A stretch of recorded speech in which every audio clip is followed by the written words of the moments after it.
사마천은 왜 여태우를 긍정적으로 평가했을까?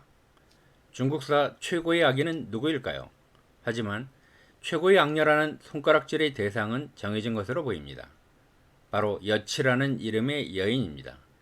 왜 여치는 그런 악명을 얻었고 후대의 역사가 사마천은 사기에서 그런 그녀를 긍정적으로 평가했을까요? 현실이 권력투쟁에서 권력을 잡기 위하여 무슨 짓이나 하면서 선과 악의 경계를 넘나드는 모습은 잔인하기 그지없습니다. 중국 역사에서 3대 악녀로 꼽히는 인물은 전한 항고조 유방의 부인인 여태우, 당태종의 후궁이자 당고종의 황후였던 측천무호, 청나라의 마지막을 장식했던 서태후를 꼽게 됩니다. 그 중에서 가장 인상적인 악녀는 중국 역사상 최초의 정식 황후이며 황태후이자 태황태후였던 폐후 여씨입니다. 고황후라고 불리우기도 하지만 후한의 광무제는 여치에게서 황후의 지위와 고황후의 칭호를 박탈하고 문제의 생모인 박씨를 정실 부인으로 인정하면서 박씨에게 시호 고황후를 추중하였습니다. 하지만 사마천의 사기는 기전체 역사관에 의하면 당연히 황제들만 등장하여야 하는 본기를 구성하면서 한고조 유방의 본기 다음에 해제 본기, 문제 본기, 경제 본기, 무제 본기로 편찬하여야 마땅함에도 불구하고 해제 본기 대신에 여태우 본기를 집어넣는 구성상의 파격을 선보였습니다. 편찬산의 파격에 더하여 평가에 있어서도 본기 내용에 그녀의 잔인한 복수극을 소개하면서도 결론적인 평가에 있어서는 대사공은 말한다. 해제와 여태우의 재위 시절 백성들은 비로소 전국시대의 고통에서 벗어날 수 있었다. 군주와 신하가 전부 쉬면서 아무것도 행하지 아니려 했기 때문에 해제는 팔짱만 끼고 아무 일도 하지 않았고 여태우가 여주인으로 황제의 직권을 대행해 정치가 방안을 벗어나지 않았어도 천하는 편안했다. 형벌이 드물게 사용되어 죄인이 드물었다. 백성들이 농사에 힘쓰니 옷과 음식은 더더욱 풍족해졌다. 예상과는 다른 칭찬으로 이루어진 것을 확인할 수 있습니다. 여태우는 경제적으로 넉넉한 아버지 여문 밑에서 자라면서 결혼 전까지 풍족한 생활을 하였던 것으로 보입니다. 하지만 관상을 즐겨보던 아버지의 강권으로 당시 백수 건달이었던 유방과 결혼하면서 파란만장한 삶으로 접어들었습니다. 자신의 동생 여수는 계백정 번쾌와 결혼하였는데 번쾌는 당대의 항우의 역발산 기계세와 비교될 만큼의 괴력의 소유자로 삼국지 장비와 비슷한 이미지였습니다. 유방과 결혼한 여치는 훗날 해제가 되는 아들과 훗날 노원공주가 되는 딸로 일남일녀를 낳았습니다. 하지만 항고조 유방은 모두 8명의 아들이 있었고 아들들의 비참한 운명을 통해서도 여태우의 냉혹한 성격을 확인할 수 있습니다. 장남인 유비는 유방의 큰아들이지만 어머니가 여태우가 아닌 서출이므로 태자가 되지는 못했습니다. 유방은 어미를 일찍 잃은 큰아들이 불쌍했으므로 가장 넓은 땅을 주면서 제왕으로 봉했는데 이는 훗날 여태우의 심기를 거스렸습니다. 착한 성품의 해제는 자신이 황제였지만 유비가 형이므로 상석에 앉혀 대접했는데 여태우는 슬그머니 짐독을 탄 독주를 유비에게 내리고 마시기를 기다렸습니다. 여치의 친아들인 해제가 연회 중에 독주를 빼앗아 마시려 하자 여태우는 깜짝 놀라 술잔을 쳐 떨어뜨렸습니다. 연회를 마치고 돌아온 유비가 불안해하자 수하 중 한 명이 살아남기 위한 아이디어를 건의합니다. 여태우가 사랑하는 노원 공주에게 땅을 바쳐 탕목읍으로 삼도록 하면 여태우가 기뻐할 것이라고 건의합니다. 이 비책으로 유비는 겨우 살아서 자기 영지로 살아 돌아갈 수 있었습니다. 둘째가 여태우가 낳은 해제 유영으로 17세에 황제가 되었습니다. 셋째가 조왕 여의로 여태우가 미워하는 척희의 아들입니다. 척희는 수완이 뛰어난 여자였고 한고조는 유영이 연약하고 무능하다고 여기고 척희의 아들인 여의로 태자를 교체하려고 생각했고 척키도 열심히 노력하였습니다. 항우와 싸우면서 포로가 되어 생사의 기로에 놓이기도 하고 자식을 키우느라 가진 고생을 다했지만 유방은 젊은 척부인과 함께하며 여태우에게 관심을 보내지 않았습니다. 이 일로 원한을 품게 된 여태우는 유방이 죽자 라이벌인 조왕 여의를 죽이려고 하였습니다. 황제의 사신을 보내 불러도 유방이 충복이었던 승상 주발이 거절하였습니다. 한 고족께서 제게 조왕을 부탁하였는데 조왕은 지금 나이가 어립니다. 여태우가 척부인을 원망하여 조왕을 불러 함께 죽이려 한다고 들었기에 저는 감히 조왕을 보낼 수 없습니다. 게다가 조왕은 병까지 걸렸으니 조칙을 받들 수 없습니다.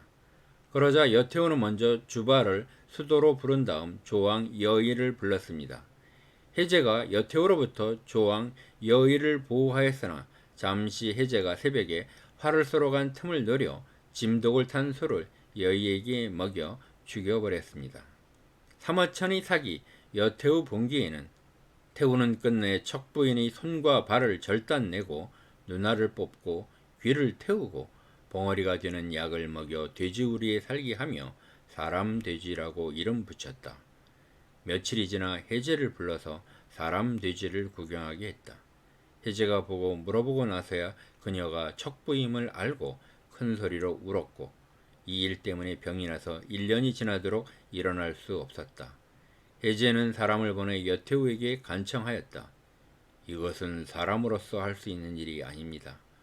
저는 태우의 아들로서 결국 천하를 다스릴 수 없게 되었습니다. 해제는 이날부터 술을 마시고 음란한 즐거움에 빠져 정사를 듣지 않았으며 이 때문에 병까지 생겼다고 여태우 본기는 기록하였습니다. 넷째는 유항으로 모친은 박씨인데 박씨가 유방의 총애를 받지 못했으므로 여태우가 미워하지 않았습니다. 여태우가 늙어 힘이 없어지자 대신들이 여씨들을 죽이려 할 때 참가하지 않고 그저 관망하였습니다. 주발, 진평 등이 회의를 열어 여씨들을 몰아내고 다음 황제를 논의할 때 가장 적합한 사람은 유항밖에 없다고 보고 추대하였으나 유항은 신중하게 모친과 협의하여 마지막까지 점을 쳐보고 사람을 보내 허실을 정탐한 다음 확실하다는 것을 안 다음에야 주발 진평의 반정에 가담하였다고 합니다. 다섯째는 유회로 처음에는 양양에 봉해졌다가 BC 180년 여섯째 아들인 유우가 죽은 다음 조왕에 봉해졌습니다. 조왕에 봉해지는 것을 그다지 좋아하지 않았는데 그 이유는 앞선 두 명의 조왕인 유우와 셋째인 여의가 다 비명횡사했기 때문이었습니다. 여태우가 친정 조카인 여산의 딸을 왕으로 삼으라고 하였는데 그녀는 여씨 집안의 위세를 믿고 남편 유회의 첩과 딸을 모두 죽여버렸습니다. 애첩들이 모두 죽임을 당하자 유회는 비통해하며 허리띠에 목을 메고 자살했다고 합니다. 여섯째 아들은 유우였는데 여태우는 미워하던 척부인의 아들 조왕 여의를 죽인 다음 유우를 조나라로 보내 조왕에 봉하고 여씨 집안의 여인을 왕으로 삼게 하였습니다. 유우는 왕후는 높은 집에 모셔놓기만 하고 자신은 총애하는 후궁들하고만 지냈습니다. 화가 난 여씨 왕후는 친정으로 돌아가 남편이 모반을 꾀한다고 고자질했고 여태우는 유우를 구금한 다음 굶겨 죽였다고 합니다. 일곱째 아들은 유장인데 과거 항고조 유방이 조나라를 지나갈 때 조왕 장오가 유방에게 잘 보이려고 자신의 비를 바쳤는데 그만 회임하게 되었다고 합니다. 마침 조나라의 승상인 관고가 반란을 일으키는 일에 조왕 장오도 연루되었는데 유장의 모친인 조비도 죽게 되었습니다. 조비는 심의기를 통하여 여후에게 회임을 알리고 살려달라고 간청하였으나 거절당하고 유장을 낳은 후 자결하였습니다. 조비가 죽을 때 2살이라 유방은 여태우에게 양육을 맡겼고 여씨 가문에서 유씨들을 죽일 때 나이가 어렸고 기른 정이 있어서인지 살아남았습니다. 성장하자 어머니의 복수로 심의기를 죽였습니다. 나이가 들수록 오만해져서 반란을 도모하다 죽었는데 유배가는 도중 병사했다는 주장과 한 문제 시절 24세의 나이로 죽임을 당했다는 주장이 모두 존재합니다. 여덟째 아들 유건은 사냥을 나갔다가 여우에게 상처를 입고 광견병에 걸려 죽었습니다. 결혼도 하기 전이었지만 아들이 하나 있었는데 여씨들이 유씨들을 모두 죽일 때 아직 강보에 쌓인 어린 아들이었지만 죽여버렸고 그 연유로 유건의 후손은 끊기고 말았습니다.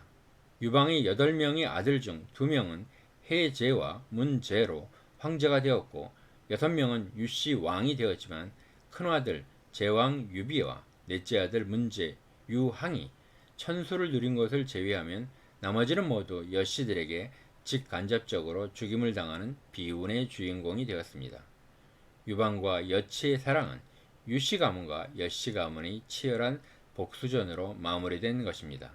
중국사에 등장하는 판무파탈의 유형은 몇 가지 비슷한 유형으로 여인들을 악녀로 묘사합니다. 한나라의 걸왕은 말희로 인하여 망했고 은나라의 주왕은 달기에 빠져서 망했으며 서주의 마지막 유왕은 포사에 의하여 나라가 기울어졌다고 그 책임을 묻고 있습니다. 이들은 요염한 용모와 자태로 상대 남성을 망신과 망국으로 이끈 요부형 여인으로 분류할 수 있습니다. 다양한 남성을 상대하면서 상대 남성의 욕망을 자극하여 국정을 흔들리게 했던 관능형 판무파탈의 예로는 춘추 전국시대에 3차례나 왕위에 올랐으며 7번이나 남편을 바꾸었던 하희라는 여인과 전한의 성제의 황후로 황제의 마음을 사로잡고 신하들도 총애하였던 제비와 같은 자태를 가졌다는 조비연과 현종의 며느리에서 귀비가 되었던 양귀비를 들 수 있습니다. 미인계로 이용당할 만한 미모로 상대 남성들이 정신을 혼미하게 만들었다는 여인으로는 오나라를 망하게 만들었던 월나라의 서씨, 여포로 하여금 동탁을 죽이는 마음을 만들었던 초선, 전한 원제의 궁녀로 있다가 흉노왕 호한야와 결혼했다가 다시 본처의 아들인 복주루 약제와 결혼하여 부자지간과 결혼하게 되었던 왕소군의 미모에 관한 이야기도 전해지고 있습니다.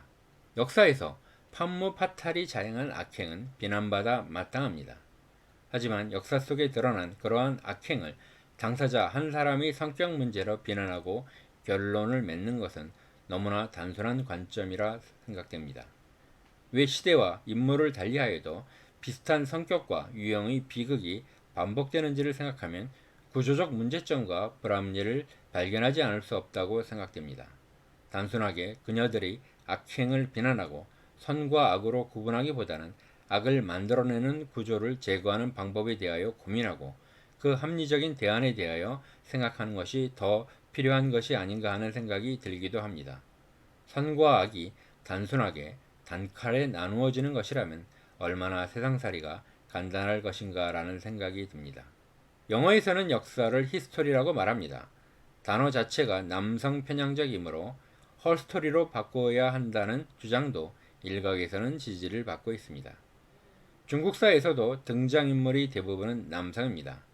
하지만 역사에서 주목받는 여성들은 대부분 악녀로 등장하고 있는 것이 사실입니다. 프랑스식 표현인 판무파탈의 이미지로 등장하고 있는 것입니다. 판무파탈을 정의하면 다음과 같이 설명됩니다. 치명적인 외모와 행태를 토대로 자신의 의지 개입 여부와는 무관하게 본능적으로 상대를 파멸시키는 삶을 살지 않으면 안 되었던 숙명을 타고난 여성. 하지만 판무파탈들은 어쩌면 자신들은 악녀가 아니라 역사의 희생양에 지나지 않는다고 부당하다고 외치는지도 모른다는 생각이 들었습니다. 악인의 악한 본성도 견제될 수 있는 시스템을 갖추는 것이 더 중요한 일인지도 모릅니다.